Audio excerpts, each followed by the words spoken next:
કેટલા જણ દાનિયેલનું પુસ્તક એનો 8મો અધ્યાય વાંચીને આવ્યા છે? કારણ કે મેં જે મૂક્યું ગ્રુપમાં, કારણ કે તમે પોતે નહીં વાંચો ને તો નહીં મજા આવે. તમારે વાંચવું જ પડશે, એનાથી એક્વેન્ટેડ થાવ તો જ આ બાઇબલ સ્ટડીમાં તમને એનો આશીર્વાદ મળશે. હું પોતે માનું છું. એનીવે, પણ પ્રભુની ઈચ્છામાં જ્યાં સુધી આપણે એકઠા મળીએ ત્યાં સુધી દાનિયેલનું પુસ્તક વાંચતા રહો, પ્રકટીકરણનું પુસ્તક વાંચતા રહો, અને તમને ખ્યાલ આવશે કે એ બધા એકબીજાની સાથે તાણાવાણાની પેઠે ભલે સેંકડો વર્ષો પછી ગેપ પછી લખાયા હોય, પણ એ તાણાવાણાની જેમ લખાયેલા છે, એકબીજાને પૂરક છે એમ કહે તો ખોટું નહીં.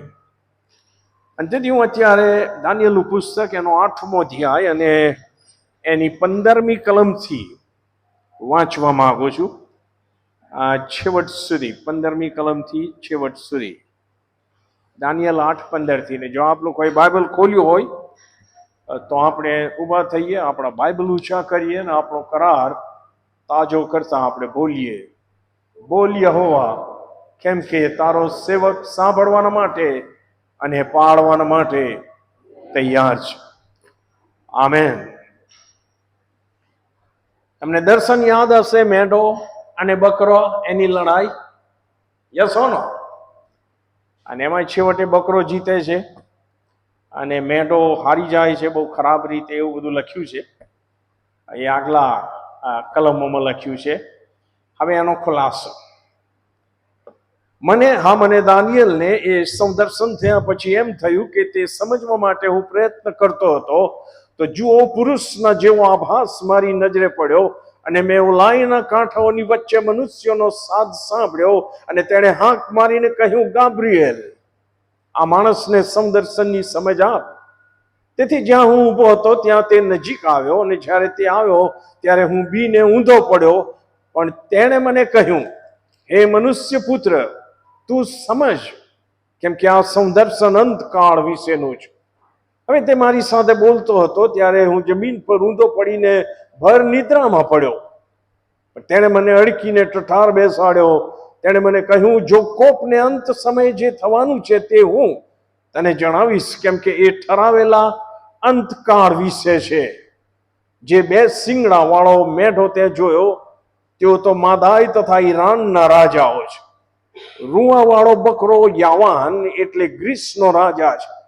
તેની આંખો વચ્ચેનું મોટું શિંગડું તે તો પહેલો રાજા છે, જે ભાંગી ગયું, તથા જેની જગ્યાએ બીજા 4 ઊભા થયા. તે એક પ્રજા દર્શાવે છે કે જેમાંથી 4 રાજ્યો ઉત્પન્ન થશે, પણ તેઓ તેના જેટલા બળવાન થશે નહીં. જે ગ્રીસનો પહેલો રાજા છે એના જેટલા બળવાન થશે નહીં. તેઓના રાજ્યની આખરે જ્યારે અપરાધીઓનો ઘડો ભરાયો હશે, ત્યારે એક વિકરાળ ચહેરાનો તથા ગહન વાતો સમજનારો રાજા ઊભો થશે. તે મહાબળવાન થશે, પણ પોતાના જ બળથી નહીં. તે અદ્ભુત રીતે નાશ કરશે અને ફતેહ પામશે અને પોતાની મરજી પ્રમાણે વર્તશે, અને તે પરાક્રમીઓનો તથા પવિત્ર લોકોનો નાશ કરશે. તે પોતાની હોશિયારીથી પોતાના ધારેલા પ્રપંચમાં ફતેહમંદ થશે. તે પોતાના મનમાં બળાઈ કરશે, અને તે ઘણાઓનો તેઓની અસાવધ સ્થિતિમાં નાશ કરશે. તે સરદારોના સરદારની સામે પણ બાથ ભીડશે, પણ કોઈ મનુષ્ય હાથ વગર તેનો નાશ થશે.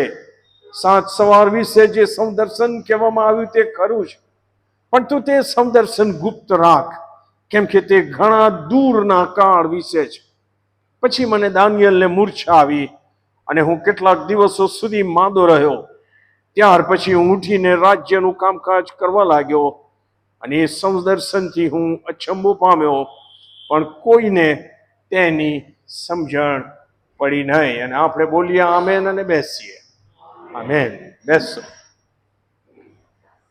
જે સંદર્શન થયું દાનિયેલને, અને આ એ સંદર્શનનો ખુલાસો ગાબ્રિએલ દ્વારા ઈશ્વરે એને આપ્યો. એ એટલી ભયંકર બાબત બની અથવા એટલો ભયંકર અનુભવ હતો દાનિયેલ માટે કે એ બીમાર થઈ જાય છે, એને મૂર્છા આવી અને હું કેટલાક દિવસો સુધી માંદો રહ્યો. વાલાઓ, ઈશ્વરની હજુરમાં જવું એ રમત વાત નથી, એ યાદ રાખીએ. યસ ઓર નો? અત્યારે ભૂલાઈ ગયું છે. ઈશ્વરે જે કૃપા આપી આપણને હિંમતથી કૃપાસન પાસે જવાની પ્રભુ ઈસુ ખ્રિસ્તના નામમાં, એનો ઘણો બધો દુરુપયોગ થઈ રહ્યો છે. જો ખરેખર પવિત્ર ઈશ્વરની હાજરીનો અનુભવ થાય છે તો માનસિક બેચેની પણ થાય છે. બાઇબલ કહે છે, તમે જો આ દર્શન દ્વારા, દાનિયેલ કહે છે કે વેલ મને ખુલાસો આપ્યો પણ હું બધું સમજી શક્યો નહીં, પણ આપણે વધસ્તંભની આ બાજુ હોવાથી પ્રભુના પવિત્ર આત્માની મદદથી એ ભૂતકાળમાં બની ગયેલી ઘટનાઓ સમજી શકીએ છીએ, કે ના? અને તેથી આપણે કહી શકીએ કે ઈશ્વર વચન આપનાર ઈશ્વર છે અને ઈશ્વર એમના સમયમાં વચન પૂરું કરનાર ઈશ્વર છે. અને આ દર્શન એનો એક ભાગ છે. હવે ગયા વખતે મેં જે આપ્યું એની હું ફરીથી ઝેરોક્સ કરાવીને લાવ્યો છું અને તમારા લોકોના હાથમાં એ મૂકવામાં આવશે.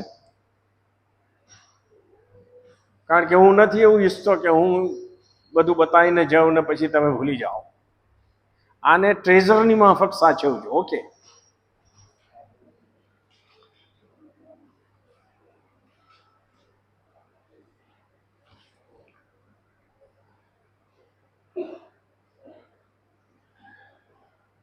ઝડપથી નેલ્સન.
ઓકે,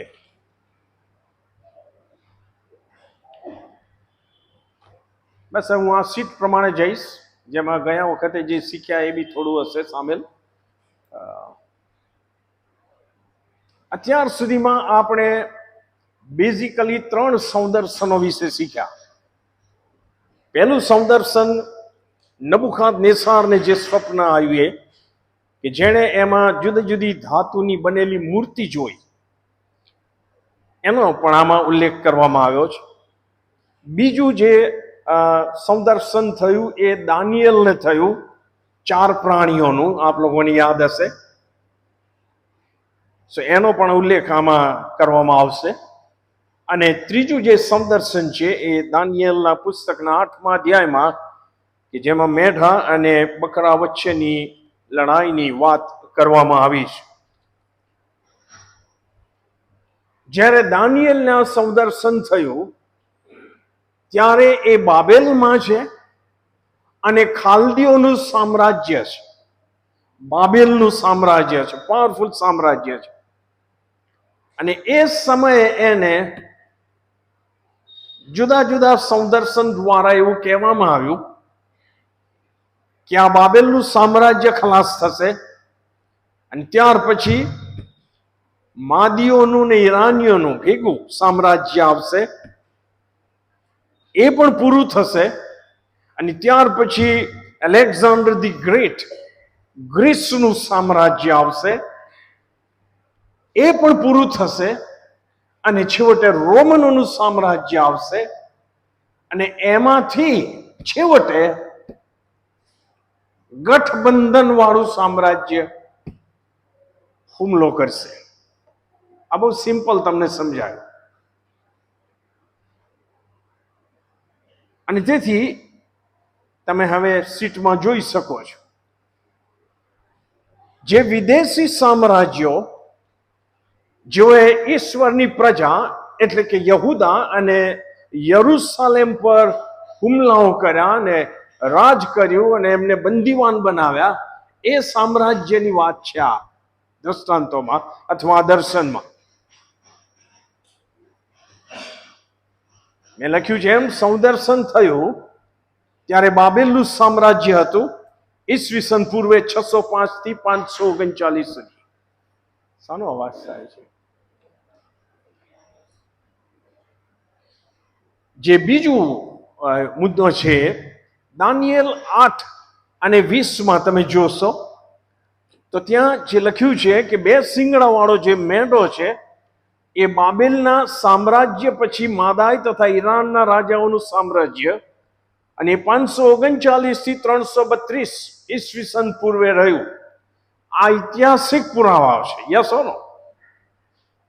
ત્યાર પછી ત્રીજો જે મુદ્દો છે એ 8મો અધ્યાય, એમાં રૂવાવાળો બકરો એ ગ્રીક સામ્રાજ્ય છે.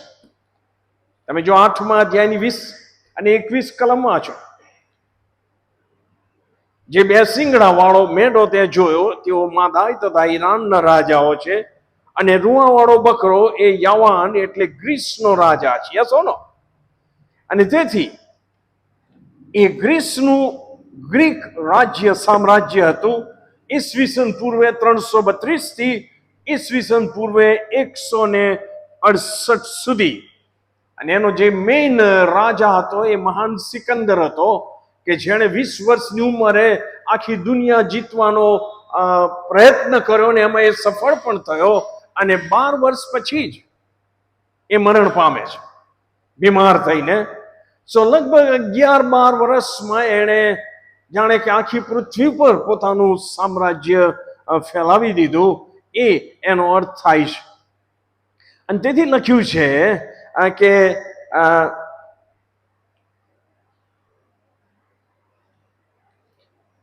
તેની આંખો વચ્ચેનું મોટું શિંગડું તે તો પહેલો રાજા છે એલેક્ઝાન્ડર ધી ગ્રેટ, જે ભાંગી ગયું અને તથા તેની જગ્યાએ બીજા 4 ઊભા થયા. તે એક પ્રજા દર્શાવે છે. કઈ પ્રજા? ગ્રીક સંસ્કૃતિ વાળી પ્રજા. યસ ઓર નો? સામ્રાજ્ય જુદા છે પણ સંસ્કૃતિ ગ્રીક છે જે એલેક્ઝાન્ડર ધી ગ્રેટે સ્થાપી હતી. અને જેમાંથી એલેક્ઝાન્ડર ગ્રેટ મરણ પામ્યો 11 જૂન, અહીંયા લખવામાં આવ્યું છે કે 11 જૂને મરણ પામ્યો અને ત્યાર પછી 323માં, ત્યાર પછી એનું સામ્રાજ્ય એના 4 જનરલોમાં વહેંચાઈ ગયું. એનો અહીંયા ઉલ્લેખ છે. તે એક પ્રજા દર્શાવે છે કે જેમાંથી 4 રાજ્યો ઉત્પન્ન થશે. સ્પષ્ટ લખ્યું છે. પણ તેઓ તેના જેટલા બળવાન થશે નહીં. એવું જ થયું. એલેક્ઝાન્ડર ધી ગ્રેટનો જે પ્રભાવ હતો, એણે જે સિદ્ધિઓ મેળવેલી એ આ 4 જનરલોમાંથી એક પણ મેળવી શક્યો નથી. પણ 4 સામ્રાજ્યમાં એ વહેંચાઈ ગયો. રાઈટ?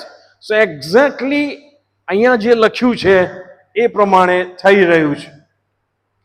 ત્યાર પછી લખ્યું છે એ પ્રમાણે, ઓકે, 4 જે એના નામ મેં અહીંયા લખ્યા છે, ગઈ વખતે પણ લખેલા. એન્ટિગોનસ એશિયા માઇનોરનો રાજા બન્યો, સમ્રાટ બન્યો. કેસેન્ડર એ મકદોનિયા અને ગ્રીસનો સમ્રાટ બન્યો. ટોલેમી એ ઇજિપ્તનો મિસ્રનો સમ્રાટ બન્યો અને સેલ્યુકસ એ ઈરાન પર્શિયાનો સમ્રાટ બન્યો. હવે શું થાય છે ખુલાસામાં? 23મી કલમ, તેઓના રાજ્યની આખરે, એટલે કે આ 4 રાજ્યોની આખરે કંઈક થયું અથવા 4 રાજ્યોમાંથી થયું. જો તમારે વધારે ખુલાસો જોઈએ તો તમે 8મા અધ્યાયની 9મી કલમ વાંચો. તેઓમાંના એકમાંથી એક નાનું શિંગડું ફૂટી નીકળ્યું. 4 સામ્રાજ્યો થયા. એ 4 સામ્રાજ્યમાંથી એક નાનું શિંગડું ફૂટી નીકળ્યું એમ લખવામાં આવ્યું છે. અને દાનિયેલ 8મો અધ્યાય 23મી કલમમાં તમે વાંચો, તેઓના રાજ્યની આખરે કંઈક થાય છે. કે ના? આ સમજવા જેવું છે.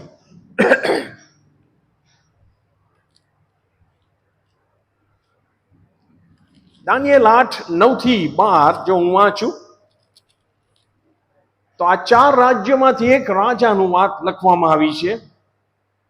અને વાંચીએ આપણે. જે શિંગડું ફૂટી નીકળ્યું તે દક્ષિણ તરફ તથા પૂર્વ તરફ તથા રળિયામણા દેશ તરફ એટલે કે ઇઝરાયલ તરફ બહુ જ મોટું થયું. એની સત્તા વધતી ગઈ. તે વધીને આકાશના સૈન્ય સુધી પણ પહોંચ્યું. અને તેણે તે સૈન્યોમાંના તથા તારાઓમાંના કેટલાકને નીચે જમીન પર પાડી નાખ્યા અને તેમને પગ નીચે કચરી નાખ્યા. વળી તે વધીને તે સૈન્યના સરદાર સુધી પણ પહોંચ્યું. અને એ શિંગડાએ તેની પાસેથી નિત્યનું દહનિયાર પણ લઈ લીધું અને તેનું પવિત્ર સ્થાન તોડી પાડવામાં આવ્યું. તો કોઈક એવો રાજા આવશે કે જે ઇઝરાયલ ઉપર આવી આફત લાવશે, એમ એનો અર્થ થાય. કે ના? ઓકે, એ જ પ્રમાણે તમે વાંચો 23મી કલમથી આગળ. એ જ વચનોનો ખુલાસો હવે ગાબ્રિએલ આપે છે કે તેઓના રાજ્યની આખરે જ્યારે અપરાધીઓનો ઘડો ભરાયો હશે. અને હું ફરીથી કહું, આ અપરાધીઓ એ ઇસ્રાયેલ પ્રજા છે. કારણ કે ઈશ્વર એમને શિક્ષા કરવાના માટે, એમને એમની શાન ઠેકાણે લાવવાના માટે આ કરી રહ્યા છે. વિદેશી રાજાઓનો સામ્રાજ્યનો ઉપયોગ. યસો નો? એ આપણે શીખી ચૂક્યા છે. ત્યારે એક વિકરાળ ચહેરાનો તથા ગહન વાતો સમજનારો, આ બહુ ઇન્ટરેસ્ટિંગ છે, રાજા ઉભો થશે. સ્પષ્ટ લખ્યું છે. તે મહાબળવાન થશે વગેરે વગેરે એ ત્યાં આગળ લખવામાં આવ્યું છે. 23-25 કલમ સુધી જો વાંચીએ આપણે, તે મહાબળવાન થશે પણ પોતાના જ બળથી નહીં. એટલે એનું બેકિંગ કોઈ બીજું છે. જે રાજા પાવરફુલ થશે એનો છેડો બીજે કંઈક, જેના લીધે એ કુદાકુદ કરે. Something like that. Yes or no? એ જ લખ્યું છે. પોતાના જ બળથી નહીં, તે અદ્ભુત રીતે નાશ કરશે અને ફતેહ પામશે અને પોતાની મરજી પ્રમાણે વધશે અને તે પરાક્રમીઓનો તથા પવિત્ર લોકોનો નાશ કરશે. તે પોતાની હોશિયારીથી પોતાના ધારેલા પ્રપંચમાં ફતેહમંદ થશે. તે પોતાના મનમાં બળાઈ કરશે અને તે ઘણાઓનો તેઓની અસાવધ સ્થિતિમાં નાશ કરશે. તે સરદારોના સરદારની સામે પણ માથ ભીડશે. ઈશ્વર, રાઈટ? સરદારોનો સરદાર કોણ? ઈશ્વર. સો દાનિયેલને પણ આ બધું સમજાવ્યું નહોતું, પણ અંદર લખવામાં આવ્યું છે કે એવો એક રાજા થશે કે જે ઇસ્રાયેલ પ્રજાને હેરાન કરશે. એનીવે, હવે ઇતિહાસમાં તમે પેમ્ફલેટમાં જોશો, ઇતિહાસમાં જણાવ્યા પ્રમાણે જે સેલ્યુસિડ સામ્રાજ્ય હતું, જેનો રાજા સેલ્યુકસ હતો ઈરાનનો. યસો નો? 4 જે સામ્રાજ્ય વહેંચ્યા એમાં જે ઈરાનનો બાદશાહ હતો સેલ્યુકસ, એના રાજ્યને સેલ્યુસિડ સામ્રાજ્ય કહેવામાં આવે છે. અને ઈરાનનું સામ્રાજ્ય. અને આમાં એક રાજા થઈ ગયો, એનું નામ અંત્યોખસ IV એપિફેનસ હતું. મેં લખ્યું છે ત્યાં આગળ, જેના વિશે આપણે ગઈ વખતે જોયું હતું. અને એનો સમયગાળો છે 175 to 164 BC, બિફોર ક્રાઇસ્ટ, ઈસવીસન પૂર્વે. અને એને પોતે પોતાને ટાઇટલ આપ્યું હતું એપિફેનસ, મતલબ ગોડ મેનિફેસ્ટ. ઈશ્વર મારામાં અથવા મારા દ્વારા પ્રગટ થયા છે. Something like that. એટલે પોતાને ઈશ્વર માનતો હતો. આ એપિફેનસ અથવા અંત્યોખસ છે, એણે શું કરેલું? તેણે પોતાની પ્રતિમા અને બીજી બાજુ ઝ્યુસ જે ગ્રીકનો પાવરફુલ દેવ હતો એ લોકો માનતા હતા, એની પ્રતિમા વાળા ચલણી સિક્કા બહાર પાડ્યા. એક બાજુ એમનો ઈશ્વર, બીજી બાજુ હું, સમથિંગ લાઈક ધેટ. આના દિમાગમાં એક હતું કે હું જે ગ્રીક સંસ્કૃતિ છે એને વિકસાવું, તમામ લોકો ગ્રીક સંસ્કૃતિ એક્સેપ્ટ કરે. એલેક્ઝાન્ડર ગ્રેટે પ્રયત્ન કરેલો, ત્યાર પછી 4 રાજ્યો થયા અને એમાંના આને વધારે હતું. અને તેથી એ પણ એને થયું કે હું આ ઇજિપ્તનું જે ટોલેમીના અંડરમાં હતું એના ઉપર હુમલો કરું અને સાયપ્રસ જે બેટ છે એને પણ જીતી લઉં, કે જેથી હું મારી રીતે એના ઉપર સામ્રાજ્ય મેળવું. અને તેથી લખ્યું છે ઇજિપ્ત અને સાયપ્રસ તાબે કરવાનો આંત્યોખસનો પ્રયત્ન એણે કર્યો લશ્કર મોકલીને. અને એ વખતે આ બાજુ રોમનો સત્તામાં આવતા, પાવરફુલ થતા હતા. અને તેથી રોમનોએ અને ઇજિપ્ત એ રોમનોના એમાં હતું. એ વખતે રોમનોએ એને કીધું કે તું આ બધું ખસેડીને લઈ જા, નહીં તો અમે વોર જાહેર કરીએ છીએ. અને જો રોમનોએ વોર જાહેર કર્યો તો આ ટકી શક્યો ના. એને એમ કે રોમનો મને મદદ કરશે આ જીતવામાં, પણ એવું થયું નહીં. અને તેથી એને ટાઈમ લિમિટ આપી. એ કહે છે કે મને થોડો ટાઈમ આપો, પછી હું તમને કહું કે હું મારું લશ્કર લઈને પાછું. એ કહે છે કે ન, એ જ્યાં ઊભો તો રેતીમાં, એની આજુબાજુ એ લોકોએ કુંડાળું કર્યું અને કહે છે કે આમાંથી તું બહાર પગ મૂકે ત્યારે એ પહેલા અમને જવાબ જોઈએ. અને તેથી છેવટે અપમાનિત થઈને એને ઇજિપ્ત અને સાયપ્રસ છોડવું પડ્યું. તમે સમજો છો, તમારા દિમાગમાં એ ભૌગોલિક નકશો હોવો જોઈએ તો જ મજા આવશે. અને તેથી હવે એ પાછો ઈરાનનો તો મેઇન બાદશાહ હતો, પણ એણે અહીંયા રહીને યહૂદા અથવા આ પ્રોમિસ લેન્ડ છે એમાં રહીને જવું પડે. અને એણે અહીંયા લખ્યું છે મેં એ પ્રમાણે એટલો બધો નિષ્ફળ ગયો, અપમાનિત થયો, ત્યારે હિંસક પશુની માફક તેણે યહૂદા અને સમરૂન પર હુમલા કરીને ઇસ્રાયેલી લોકો પર કેર વર્તાવ્યો.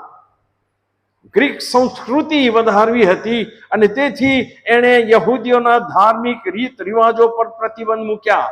આપણે વાંચ્યું ને દાનિયેલના પુસ્તકના 8મા અધ્યાયમાં વાંચ્યું આપણે કે નિત્યનું દહનયાર પણ એણે લઈ લીધું અને તેનું પવિત્ર સ્થાન પાડી નાખવામાં આવ્યું છે. એણે યહૂદીઓની ધાર્મિક બાબતોમાં હવે ઘૂસવાની કોશિશ કરે છે.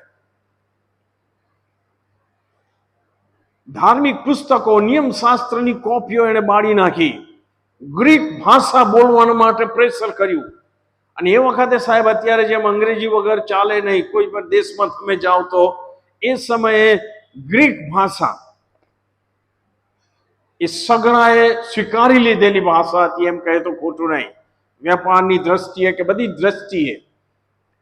અને તેથી તમે જો ઇસરાયેલી લોકો જે ધીમે ધીમે હિબ્રુ ભાષા પછી ભૂલી ગયેલા અને ઈસુ ખ્રિસ્તના વખતમાં ગ્રીક અને આરામિક બોલાતી.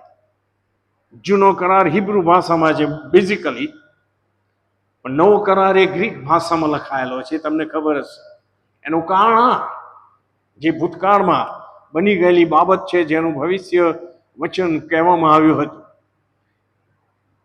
ત્યાર પછી આ અંત્યોખસ છે, ઈસવીસન પૂર્વે 171માં એ થોડો વધારે અંદર ઉતર્યો યહૂદી લોકોમાં. એને મેનેલાઉસ નામના એક યહૂદીએ લાંચ આપી મોટી રકમની, અને તેથી એણે પોતાની સત્તાનો દુરુપયોગ કરીને એ વખતે જે પ્રમુખ યાજક હતો કાયદેસરનો, જેસન એનું નામ, એને ખસેડીને એને બનાવી દીધો. નેચરલી યહૂદીઓએ આ સ્વીકાર્યું નહીં અને તેથી એમણે બળવાની કોશિશ કરી. તો આણે ક્રૂરતાથી, બહુ ભયંકર વાંચવા જેવું છે બધું, ક્રૂરતાથી 3 જ દિવસમાં એ બળવો દબાઈ દીધો અને સેંકડો અને હજારો યહૂદીઓને એણે મારી નાખ્યા, સ્ત્રીઓને, બાળકોને, અને ઘણાને એણે ગુલામો તરીકે વેચી દીધા. સ્પષ્ટ લખ્યું છે એવું. હજી એ વધારે ભરાયો બને છે. ઈસવીસન પૂર્વે 167માં યરુશલેમના મંદિરમાં એ જાય છે અને ગ્રીક દેવ ઝ્યુસની પ્રતિમા એને સ્થાપન કરી ત્યાં. હવે એ મંદિરને ભળાવી રહ્યો છે, વટળાવી રહ્યો છે, કે જેનું ભવિષ્ય ભાંખવામાં આવેલું, પવિત્ર સ્થાન તોડી નાખવામાં આવ્યું. હા કે ના? પવિત્રોની સાથે એને લડાઈ કરી, વગેરે વગેરે જે વાંચ્યું આપણે. અને યહોવાની ભક્તિ સાથે એણે જ્યુસની ભક્તિ પણ જાણે કે ભેગી કરી દીધી. બહુ ખરાબ કૃત્ય એણે કર્યું. અને છેવટે એણે જે કર્યું એ ભયંકર હતું કે એણે યહૂદીઓની જેને માટે નિયમ શાસ્ત્ર કહે છે કે જે ભૂંડ, પીગ, એ અશુદ્ધ પ્રાણી છે, એ ભૂંડનું બલિદાન એણે આપ્યું વેદી ઉપર, એના ઉપર રક્ત વેવડાવ્યું. એટલું જ નહીં, પણ એ ભૂંડનું મટન ખાવાના માટે એણે પ્રમુખ યાજકને અને બીજા યહૂદીઓને પ્રેશરાઇઝ કર્યા, ફોર્સ કર્યો એણે. અને બહુ ભયંકર પરિસ્થિતિ. અને તેથી મેં લખ્યું છે કે પવિત્ર મંદિરને એણે અશુદ્ધ કર્યું, જે રાજાની વાત લખવામાં આવી છે એ પ્રમાણે. પણ ઈસવીસન પૂર્વે 165માં યહૂદા મેકાબીસ નામનો એક યહૂદી આગેવાન ઊભો થયો અને એણે જબરજસ્ત બળવો કર્યો અને યરૂશાલેમ ફરીથી એણે પોતાના કબજામાં લીધું અને મંદિરનું શુદ્ધિકરણ કર્યું. એ પણ વાંચવા જેવું છે. મંદિરનું શુદ્ધિકરણ કર્યું. પણ પછી ઈસવીસન પૂર્વે 164માં પાર્થિયનો સામેના જંગમાં અંત્યોખસ IV મરણ થયું. Okay, fine.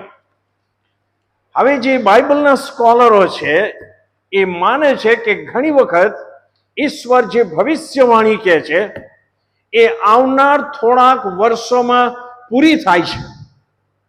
અને તેથી એ સ્કોલરો માને છે કે આ અંત્યોખસ રાજાએ જે કર્યું એ ભવિષ્ય કથન દાનિયેલનું પૂરું થયું, કે જેણે મંદિરને અશુદ્ધ કર્યું. હા કે ના? તમે જો આપણે 8મા અધ્યાયમાં વાંચ્યું 24મી કલમમાં, તે મહાબળવાન થશે પણ પોતાના જ બળથી નહીં, તે અદ્ભુત રીતે નાશ કરશે પોતાની મરજી પ્રમાણે, પરાક્રમીઓનો તથા પવિત્ર લોકોનો નાશ કરશે. તે પોતાની હોશિયારીથી ફતેહમંદ થશે, સરદારોના સરદારની સામે પણ બાથ ભીડશે. આવો રાજા એક જ થયો, એ અંત્યોખસ. બીજા થયા ભયંકર રાજાઓ, પણ યરૂશાલેમના મંદિરને ભ્રષ્ટ કરનાર આ પહેલો રાજા હતો, આ ભવિષ્ય કથન પછી. અને તેથી જાણે કે નજીકના ભવિષ્યમાં પૂરું થઈ ગયું. પણ એવું નથી. બાઇબલ કહે છે એ પ્રમાણે અંત્યોખસ IV એ તો જે આવનાર ખ્રિસ્ત વિરોધી છે એની પ્રતિછાયા છે. એની પ્રતિછાયા છે, એનો ફોર્સ શેડો છે. કે આણે જે ભયંકરતા કરી એવો એક ખ્રિસ્ત વિરોધી આવશે, પણ એ આના કરતા ભયંકર હશે. હા કે ના? એમ એ કહેવા માંગે છે. અને તેથી જો તમે એને ફેરવશો તો ત્યાં આગળ મેં લખ્યું છે, એને આપણે જોઈએ. દાનિયેલ 8:9-12માં જે વિકરાળ અને ગહન વાતો સમજનાર રાજાનો જે હતો, જેને આપણે અંત્યોખસ કહી શકીએ અત્યારે, હા કે ના, એનો નાશ કેવી રીતે થયો શું કહે છે દાનિયેલ? તેની 25મા કલમમાં લખ્યું છે, પણ કોઈ મનુષ્ય હાથ વગર તેનો નાશ થશે. ભવિષ્ય કથન, યસ ઓર નો? કોઈ મનુષ્ય હાથ વગર. આ તો પાર્થિયનો સાથે લડતા મરણ પામે અંત્યોખસ. પણ એ જે ભવિષ્ય કથન છે, એ જે રાજા એક સુપરનેચરલ ઇવેન્ટ હશે, કે જે ભયંકર રાજા થશે, એન્ટીક્રાઇસ્ટ, એનો હાથ અડકાર્યા વગર નાશ કરશે. એનો અર્થ કે ઈશ્વર એનો નાશ કરશે. હવે આપણે જે એની અગાઉ 2 દર્શનો અથવા સ્વપ્નો શીખ્યા, એમાં હું આપ લોકોને લઈ જાઉં, તમને ઇન્ટરેસ્ટ પડે તો. દાનિયેલના પુસ્તકના 2જા અધ્યાયમાં નબુખાદનેસારનું સ્વપ્ન આવ્યું. રાઈટ? 4 ધાતુવાળા, ઉપર સોનાનું, ખાલીઓનું સામ્રાજ્ય, પછી સિલ્વર, એ માદીઓ અને ઈરાનીઓનું સામ્રાજ્ય, પછી બ્રોન્ઝ અને એ ગ્રીકનું સામ્રાજ્ય, અને પછી લોખંડ એ રોમનોનું સામ્રાજ્ય. પણ પછી પગની નીચે શું હતું? તો કે જે લોખંડ અને માટી મિક્સ હતી. અને આ સામ્રાજ્યોનો નાશ કેવી રીતે થયો? તો ત્યાં લખ્યું છે કે પર્વતમાંથી હાથ અડકાડ્યા વગર કાપી કાઢવામાં આવેલી એક શિલા એના પર જઈને પડે છે, એવું લખ્યું છે. આપણે શીખેલા હા કે ના? અને એના પરિણામે આ સ્વપ્નમાં આખું સ્ટેચ્યુ ભસ્મીભૂત થઈ ગયું, એમ કહેતો ખોટું નહીં. આ એક હાથ અડકાર્યા વગર પર્વતમાંથી કોતરી કાઢવેલી શિલાના લીધે, a small rock, yes or નો, ત્યાં લખ્યું છે. અને જે હાથ અડકાડ્યા વગર છે તો પણ એ પણ સુપરનેચરલ ઇવેન્ટ થશે અને આ સામ્રાજ્યનો નાશ થશે, એ એનો અર્થ થાય છે. અને ત્યાં લખ્યું છે એ પ્રમાણે કે સોનાને, રૂપાને, પિત્તળને, લોડા અને માટીને ભાંગીને ભૂકો કર્યો અને પવન તેમને ઉડાડીને લઈ ગયો અને તેમનું ઠામ ઠેકાણું ના રહ્યું. અને શિલાનો શું થયું? તો કે આખી પૃથ્વી ભરાય તેવો મોટો પર્વત થઈ ગયો. મતલબ કે શિલા જે ઈસુ ખ્રિસ્ત છે એનું સામ્રાજ્ય આખી પૃથ્વીમાં ફેલાયું. અને એ થશે ભવિષ્યમાં કે ના? તમે જો આ એક જ સમજ આ ત્રણેય દર્શનો આપણને આપી રહ્યા છે. Supernatural event. શિલા કોણ છે? રોક કોણ છે? તો કે છે ઈસુ ખ્રિસ્ત, રાઈટ? પેલું નાનું સિંગડું કોણ છે? તો કે છે કે એન્ટી ક્રાઇસ્ટ.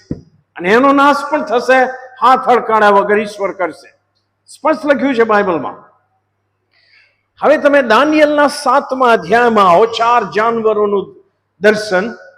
સિંહ, રીંછ, ચિત્તો અને અતિશય ભયંકર પ્રાણી. દાનિયેલ 7:19-20 અને 23-27 આપણે વાંચીએ પ્રમાણે ચોથું જાનવર અતિશય ભયંકર રાજ્ય હતું. છેલ્લે એક નાનું સિંગડું, પરાત્પરની વિરુદ્ધ મોટી મોટી બડાઈની વાતો કરનાર, પવિત્રોને કાયર કરનાર, ધાર્મિક ઉત્સવોના દિવસોને તથા નિયમોને ફેરવી નાખનાર. એ પણ એ જ વાત લખે છે કે અંતે એ આવશે, આ કે ના? એ જ વાત. એન્ટી ક્રાઇસ્ટ, ખ્રિસ્ત વિરોધી. હવે એનો નાશ કેવી રીતે થશે? 26મી કલમ 7મો અધ્યાય. પણ ન્યાય સભા ભરાશે અને તેનું રાજ્ય છીનવી લેવામાં આવશે અને અંતે તેની પાયમાલી તથા વિનાશ થશે. અને કલમ 14માં લખ્યું છે ખ્રિસ્તનું સદાકાળનું રાજ્ય, ઈશ્વરનું રાજ્ય સ્થાપન કરાશે, લખ્યું છે. વાલો, અત્યારે જગતનો ઇતિહાસ એ તરફ આગળ વધી રહ્યો છે, એટલું યાદ રાખો.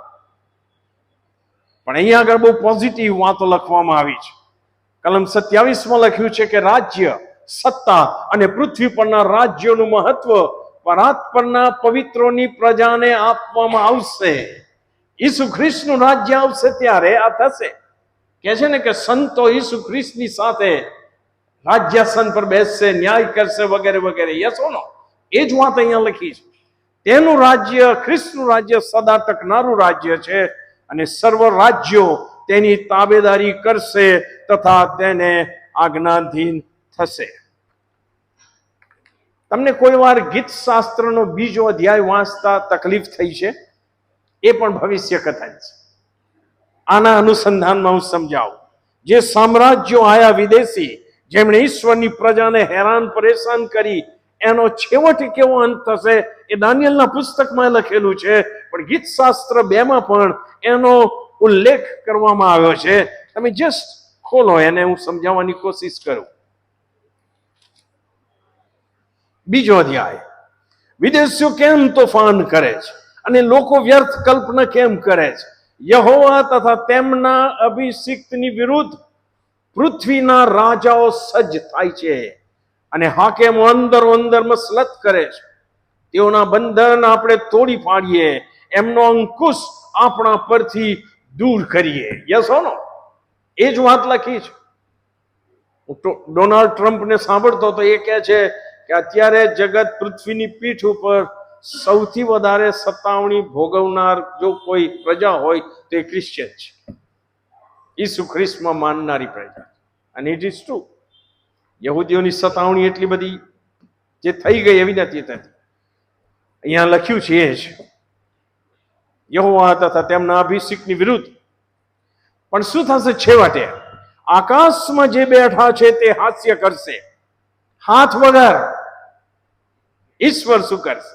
પ્રભુ તેઓને તુચ્છ ગણશે. ત્યારે તે ક્રોધમાં તેઓની સાથે બોલશે અને પોતાના કોપથી તે તેઓને ત્રાસ પમાડશે. પરંતુ મારા પવિત્ર પર્વત સિયોન પર મેં મારા રાજાને પ્રતિષ્ઠિત કર્યો છે. આખું વાંચ્યો બીજો અધ્યાય, જબરજસ્ત. દાનિયેલના પુસ્તક સાથે અને પ્રભુના ભવિષ્ય વચનો છે એની સાથે મેળ ખાય છે. હવે મેં કીધું એમ કે અંત્યોખસમાં ઘણા એવું માને છે કે ભવિષ્ય કથન પૂરું થયું, કે આવો ક્રૂર રાજા આવી ગયો. પણ એ તો પ્રતિછાયા હતો.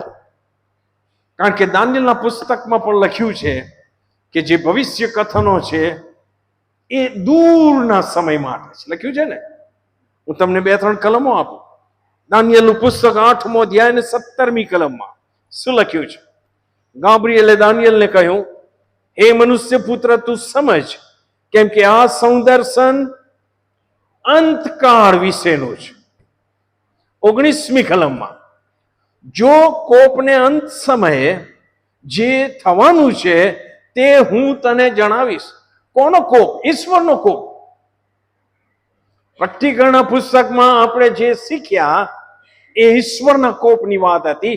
છેલ્લા સમયમાં ઈશ્વર પોતાનો કોપ રેડી દેશે એની વાત હતી. ને દાનિયેલના પુસ્તકમાં એ જ લખ્યું છે કે જો કોપને અંત સમય જે થવાનું છે તે હું તને જણાવીશ, કેમ કે એ ઠરાવેલા અંતકાળ વિશે છે. ઈશ્વરે ઠરાવેલો અંતકાળ છે. દાનિયેલ 8 અને 26માં લખ્યું છે, સાંજ સવાર વિશે જે સૌદર્શન કહેવામાં આવ્યું તે ખરું છે, પણ તું તે સૌદર્શન ગુપ્ત રાખ, કેમ કે તે ઘણા દૂરના કાળ વિશે છે. ઘણા દૂરના કાળ વિશે છે. દાનિયેલ 9 થી 12 અધ્યાય આપણે શીખીશું. ઈશ્વરની ઈચ્છા હશે તો આ જ ભવિષ્ય કથનો આપવામાં આવ્યા છે. પ્રકટીકરણ પુસ્તકમાં પણ આ જ ભવિષ્ય કથનો આપવામાં આવ્યા છે, જુદી જુદી રીતે. એનો અર્થ કે એક ખ્રિસ્ત વિરોધી આવશે, એન્ટી ક્રાઇસ્ટ. અને ઈસુ ખ્રિસ્ત પોતે આ દાનિયેલના ભવિષ્ય કથનને ધ્યાનમાં રાખીને ભવિષ્ય કથન કીધું. માથીની સુવાર્તા 24મો અધ્યાય અને 15મી કલમ. માથી 24 અને 15 પોતાના શિષ્યોને આખરી અંતકાળની વાતો કરતા એ શું કહે છે? એ માટે ઉજ્જડની અમંગળપણાની નિશાની જે સંબંધી દાનિયેલ પ્રબોધકે કહેલું છે, તેને જ્યારે તમે પવિત્ર જગ્યાએ ઉભેલી જુઓ. પવિત્ર જગ્યા એટલે મંદિર, યરુશલેમનું મંદિર. યસ ઓર નો? તો દાનિયેલની વાત પૂરી થઈ નથી હજી. ભવિષ્ય કથન અંત્યોખસમાં નહીં, એ પૂરી થશે. પણ એ ક્યારે? કે જ્યારે આ એન્ટી ક્રાઇસ્ટ યરુશલેમના મંદિરમાં ઉભો રહીને એને અશુદ્ધ કરશે. અંત્યોખસે તો પોતાના ઈશ્વરની જ્યુસની પ્રતિમા મૂકી. એન્ટી ક્રાઇસ્ટ તો બાઇબલ કહે છે પોતે મંદિરમાં જઈને પોતાને ઈશ્વર જાહેર કરશે. ભયંકર. અને એનો નાશ કરવામાં આવશે.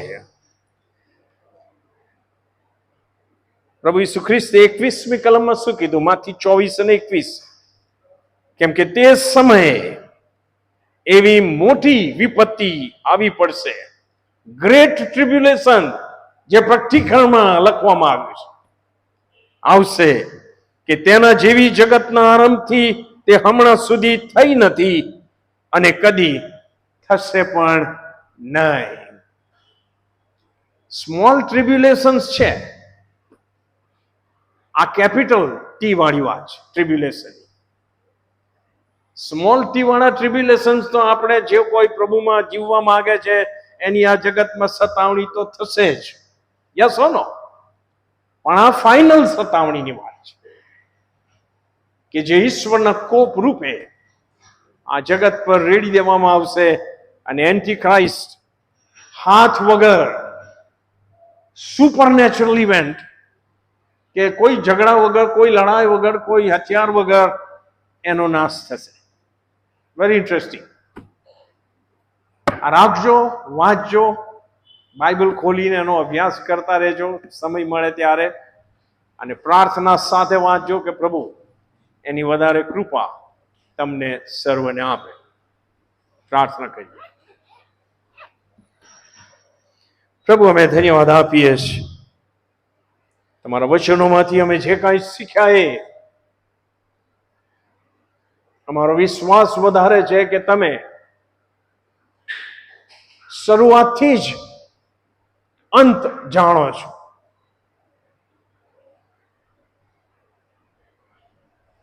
તેથી તમે જાહેર કર્યું છે અને એ પ્રમાણે થશે એવો અમારો વિશ્વાસ છે. ત્યારે પ્રભુ, તમારું વચન એ પણ અમને ચેતવણી આપે છે કે હવે પછી મરનારાઓ જેઓ પ્રભુમાં મરણ પામશે તેઓ આશીર્વાદિત થશે. એનો અર્થ એ કે જેઓ પ્રભુમાં મરણ નહીં પામે, જેઓ પ્રભુમાં જીવતા જીવતા મરણ નહીં પામે, તેઓ શાપિત થશે. એ તમારું વચન છે. ત્યારે પ્રભુ, તમારી આણ સ્વીકારીને અમારા વ્યક્તિગત જીવનોમાં, કૌટુંબિક જીવનોમાં, સમાજમાં અને જ્યાં કઈ અમે લોકોના સંપર્કમાં આવીએ ત્યાં જીવતા રહીએ એવી કૃપા આમ સર્વની ઉપર તમે થવા દો. અમે જગતમાં જઈશું, તમારી હાજરી, તમારા આત્માનું માર્ગદર્શન, સહાય, સામર્થ્ય અમારી સાથે રાખો. અમારા જીવન દ્વારા તમે મહિમા પામો. અમારી પ્રાર્થના ઈસુ નાઝરીના નામમાં તમે સાંભળો અને માન્ય કરો. આમેન. આમેન. બે વખત જોશથી હાલેલુયા બોલીએ અને પ્રભુને માન આપીએ. આપણે ready? Hallelujah! Hallelujah! Well, God be with you. Good night. God bless you all.